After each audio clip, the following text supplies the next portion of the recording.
ಯಾಕೆ ಏನಾಯ್ತು? ಯಾಕೆ ಇಷ್ಟು ಟೆನ್ಷನ್ ಮಾಡ್ಕೊಂಡಿದ್ಯಾ? ಈ ಚಾಪ್ಟರ್ ತುಂಬಾ ಸಮ್ಸ್ ಇದೆ, ಇನ್ನ ಸಾಲ್ವೇ ಮಾಡಿಲ್ಲ ನಾನು. ಪರವಾಗಿಲ್ಲ, ನೀನು ಆಲ್ರೆಡಿ 10 ಕ್ವೆಶನ್ ಸಾಲ್ವ್ ಮಾಡಿದ್ಯಾ ಅಲ್ವಾ?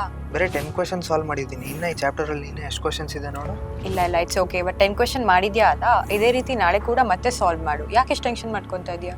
ಓ ಹೌದಲ್ವಾ, ಹಾಗಿದ್ರೆ ಇವತ್ತು ಒಂದು ಸ್ವಲ್ಪ ಓದ್ತೀನಿ, ನಾಳೆ ಒಂದು ಸ್ವಲ್ಪ ಓದ್ತೀನಿ, ಮತ್ತೆ ನಾನು ಚಾಪ್ಟರ್ನ ಕಂಪ್ಲೀಟ್ ಮಾಡ್ತೀನಿ.